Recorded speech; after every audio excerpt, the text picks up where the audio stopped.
Hi guys. Welcome to our YouTube channel. If you are new to our channel, make sure to subscribe and hit the bell icon so that you won't miss future videos from us. And also make sure to watch the video to the end of the video to understand the full picture. So in this video series, we are going to start solving technical questions that could help for Maharishi University entrance exam and also other interview questions. Okay, in this video we are going to start from a simple question. We are going to search for a given integer inside a given integer array. Let me show you what that means. Let's create, we're going to use NetBeans IDE. It's a good IDE for Java, so that's what we are going to use.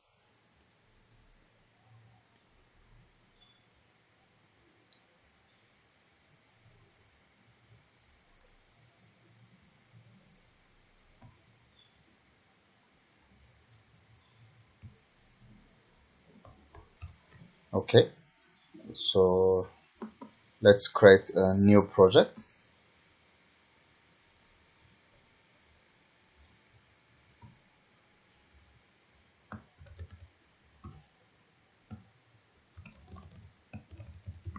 Find given number. Let's call it find given number.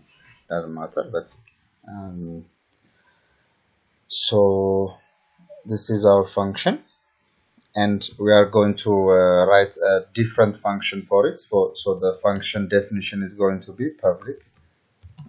We have to make it static, so we are going to call it inside a static public. So int find given number from an array. So this is our function, and we are going to receive two parameters.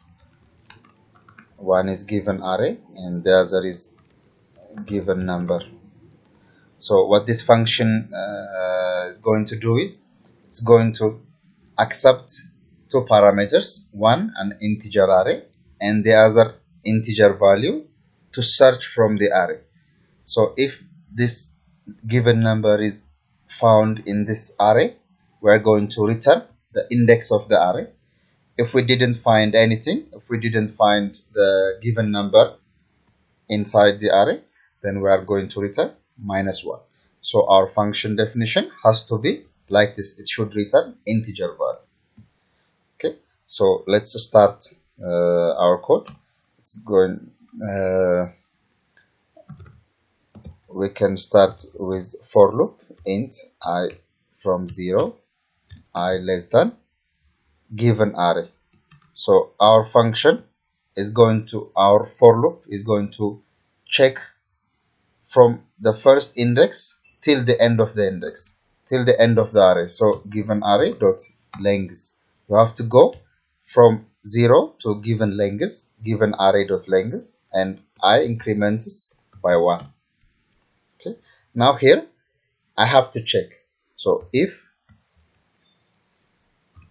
given array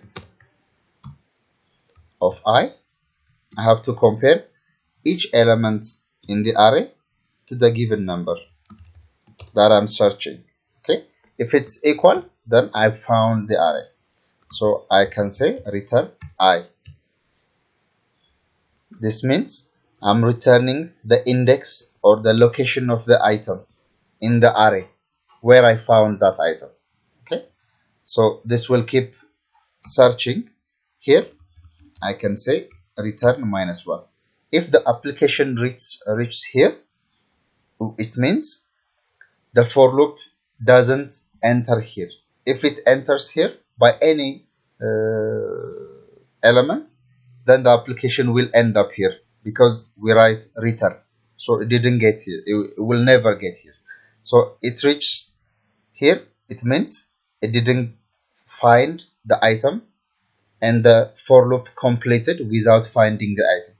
And if the for loop completed without finding the item, that means the item that we are looking for, or the integer value that we are looking for, is not found in the array. then in that case we return -1.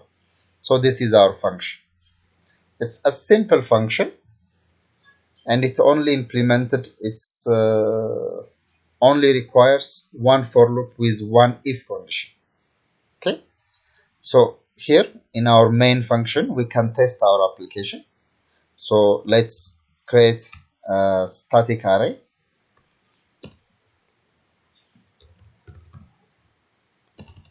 just so we can check our function.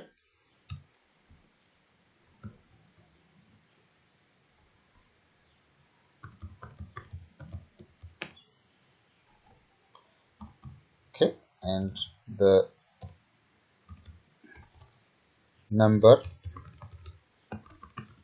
to search, let's make it 2.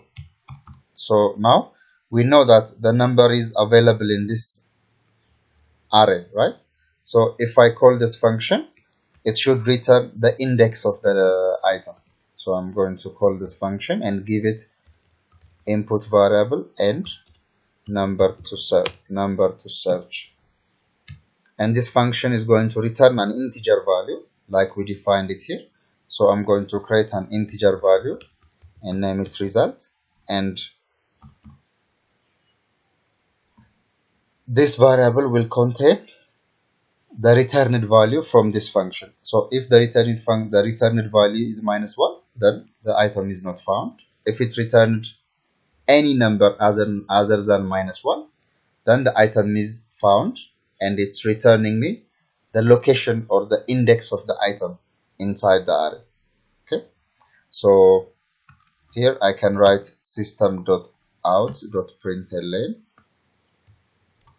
and I can show result. So let's run our application. Okay, it's building. So now the result is 2. 2 means it's found in the third index. Array always starts from 0, as you know. So this is 0, this is 1, this is 2.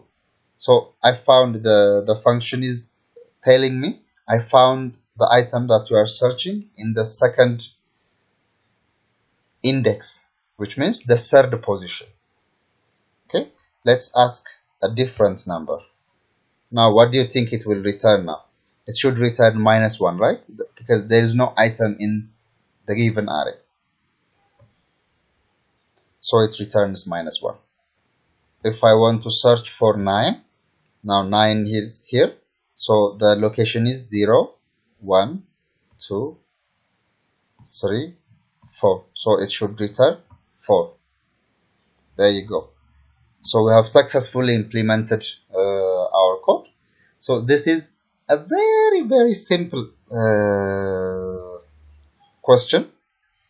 So from now on, we're going to advance the level of questions, and we are going to implement nested for loops, nested if conditions, and switch and while loops as well. So we are going to incrementally try to see multiple questions, a bit harder than the previous. So we have started our series now. I think this is a simple question, so I think everything is clear.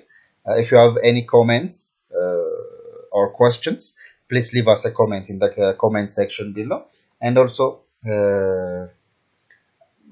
make sure to subscribe so that you will get notifications when we upload future videos with more advanced and more interesting questions. So we will end up this video for now.